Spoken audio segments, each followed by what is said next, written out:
I would be absolutely staggered if there was anything in them. Obviously, all and the rumours surrounding him, because there was always curiosity about an unmarried man who kept his private life very private, and his sexuality was a bit of a mystery. I think it's a non-story, really, because I think probably, as somebody has said, I think he was asexual. I don't think he had, there's no evidence that he ever had any sexual leanings towards anyone, male, female, or even less likely, children. I mean, but I'm not entirely surprised that now, in the atmosphere of witch hunt that we're in at the moment, that the finger is being pointed at Ted Heath, because when I was writing about him, the question everybody always asked me was, is he gay? There is this curiosity about him. There was a mystery. There was felt to be a mystery. But I think it always seemed entirely out of character. There have been innuendos before which have been rejected and no evidence has come forward. And Robert Vaudrey's just given you a very graphic account of how impossible it would have been for him in the years after he was Prime Minister, and indeed when he was Prime Minister, and when he was closely guarded every minute of the day. It seems to me wholly implausible and out of character. And famously private, as you've inferred there. So how much did you find out about his private life?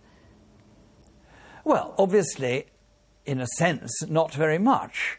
Because he was so private, and but I had to speculate a certain amount. Most of the everyone I talked to agreed with my conclusions. I think that there was nothing in his private life to cover up. He was too cautious, too ambitious in his earlier career, too cautious to want to risk his reputation or his career. He'd been Conservative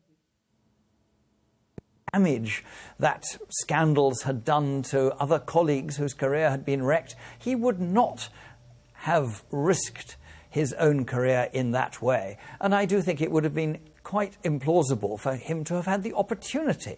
I mean, the idea of child sex, I mean, he didn't have any connection with children's homes like Cyril Smith or somebody did. There's no way he would have been going to children's homes. I hope that all these allegations, they've got to be investigated, clearly. But I think there are malicious fantasists around coming forward, catching onto the bandwagon that has been let go, like the story in the Mirror today, which is wholly implausible. And I hope these can be investigated quickly and put to rest quickly, because I cannot believe there is anything in them. And tell us a little bit more about his concern about his reputation, because, as you say, he was such a prominent politician for so many years. 50 years as an MP, 10 years as Conservative leader, 4 years as Prime Minister. Just how important was his reputation and his legacy to him? Well, I mean, like any politician, I mean, he came into the leadership at a time when image became extremely important in the way that it hadn't been perhaps a few years earlier. I think he guarded, protected his image, but he projected himself with his two great interests, were sailing and music, and he was photographed a lot conducting orchestras and sailing his boats. He was certainly interested in projecting his what would be called his hinterland. He kept his private life very private, because I don't think there was any private life. Somebody said that his closest relationship was with his piano. I don't think there is any likelihood that he had thought at all. I think he was totally focused, well, I was going to say he's totally focused on politics. That's not true, because he had his music and his sailing, but he had very little private life outside that.